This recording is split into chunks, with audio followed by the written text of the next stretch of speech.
Pentagon দাবি করেছিল ইরানের সামরিক মেরুদণ্ড চূর্ণ হয়ে গেছে। মার্কিন প্রতিরক্ষা সচিব পিট হেগসেথ বিশ্বকে জানিয়েছিলেন ইরানের ক্ষেপণাস্ত্র ভান্ডার কার্যত ধ্বংস।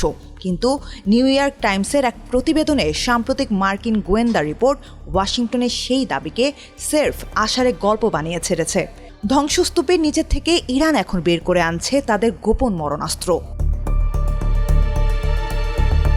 মার্কিন গোয়েন্দা সংস্থাগুলোর মূল্যায়ন বলছে, যুদ্ধের ভয়াবহ তাণ্ডবের পরও ইরানের ব্যালিস্টিক ক্ষেপণাস্ত্রের ৭০% এবং লঞ্চারের ৬০% এখনও সম্পূর্ণ অক্ষত। ইসরায়েলি বাহিনী পাহাড়ের সুড়ঙ্গ মুখগুলো বন্ধ করতে পারলেও পাহাড়ের ১০০০ ফুট গভীরে থাকা মূল সমরাস্ত্রের গায়ে আঁচড়ও কাটতে পারেনি। গোয়েন্দা প্রতিবেদন বলছে ইরান এখনও তাদের ড্রোন শক্তির ৪০% ধরে রেখেছে।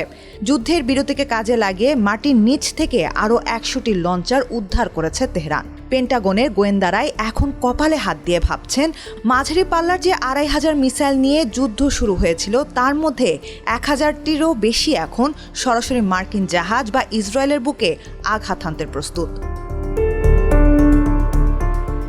শুধু উদ্ধার নয়, ইরান এখন চীন ও রাশিয়া থেকে অত্যাধুনিক ড্রোন প্রযুক্তি সংগ্রহের মিশনে নেমেছে।